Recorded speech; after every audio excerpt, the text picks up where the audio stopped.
Para sa bawat Pilipino, alam ko na buo ang galit ninyo sa akin ngayon. Nauunawaan ko rin kung bakit, lalo na at malaki ang halagang nakataya. Pero bago kayo humusga, hayaan ninyong ipaliwanag ko ang buong katotohanan. Matagal akong hindi nagsalita dahil may direktang utos sa akin. Huwag nang bumalik ng Pilipinas at manahimik na lamang. Umalis ako noong July 19, 2025 para sa aking medical check-up. Nakaplanong bumalik pagkatapos ng SONA ni Pangulo. Pero habang papauwi na ako, tinawagan ako ni dating Speaker Martin Romualdez at sinabihan, "Stay out of the country. You will be well taken care of as instructed by the President."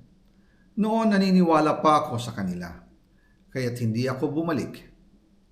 Tumikom ang aking bibig, sumunod ako, pero ang hindi ko alam, ang ibig pala nilang sabihin sa aalagaan ka namin ay gagamitin ako bilang panakipbutas sa kanilang kampanya laban sa korupsyon.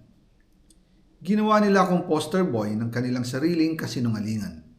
Ngayon, hindi na ako mananahimik, ilalabas ko ang lahat ng katotohanan. May resibo, may ebidensya, at may pangalan. Nagsimula ito nung tumawag si Sekmina Pangandaman sa akin nung nagumpisa ang BICAM process last year, 2024. Ang sabi niya, katatapos lang ng meeting nila ni Pangulo at may instructions na mag-insert or magpasok ng 100 billion worth of projects sa BICAM. At sinabi pa ni Sekmina, you can confirm with Yusek Adrian Bersamin dahil magkasama sila sa meeting ni Pangulong BBM noong araw na yon.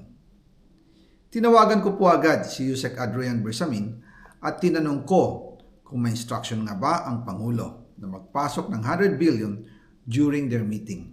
Ang sabi niya ay totoo nga po. Right after our conversation, tinawagan ko po si dating Speaker Martin Romualdez at nireport ko ang instructions ng Presidente to insert the 100 billion projects.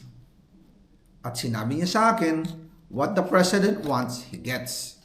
After ng ilang araw, nag-set po ng meeting si Sekmina Pangandaman at Yusek Adrian Bersamin sa amin ni dating Speaker Martin Romualdez sa Aguado Building in front of Gate 4 ng Malacanang at nandun din po si Yusek Jojo Cadiz. During the meeting, binigay po ni Yusek Adrian Bersamin ang listahan na worth 100 billion. Tinanong ko po si Yusek Adrian kung saan galing ang listahan. Ang sagot niya, galing kay PBBM mismo at binigay niya ito mula sa brown leather bag. Nung sinabi po ni Yusek Adrian Bersamin yung brown leather bag, naalala ko noong nasa Singapore kami right after the elections of May 2022 sa Hilton Hotel, kami ni dating Speaker Martin and PBBM habang pauwi at pabalik ng Pilipinas, hinabol ng PSG ang brown leather bag at ang sabi ni PBBM, maiwan na lahat, wag lang ang brown leather bag. Kaya naniwala ako na utos talaga ito ng Pangulo. Pagkatapos ng ilang araw, I informed sina dating Speaker Martin Romualdez, Sekmina Pangandaman, Yusek Adrian Bersamin, and Yusek Jojo Cadiz na kung pwede 50 billion lang ang ipasok sa program funds dahil so sobra ang DPWH funds versus sa DepEd. In practice, hindi pwede na mas malaki ang budget ng DPWH kaysa edukasyon. And yung balance na 50 billion, ilagay na lang sa unprogram funds for the 2025 budget. Dahil Office of the President din ang nagre-release ng lahat ng unprogram funds. Pagkatapos ng isang araw, tinawagan ako ni Sekmina at sinabi ang mensahe ng Pangulo. Ipasok ninyo yan dahil pinangako na sa akin ni Speaker Martin yan at hindi na pwedeng baguhin. Kumbaga, ang utos ng hari hindi pwedeng mabali. Again, I informed the Speaker and asked clearance about the instructions ng Pangulo. At ang sabi niya, wala tayong magagawa. Kaya po nagtataka ako kung bakit sinasabi ni Pangulo na hindi niya makilala ang budget, samantalang lahat na binawas at dinagdag sa mga ahensya ng gobyerno ay humihingi ng approval sa kanya si Sekmina Pangandaman.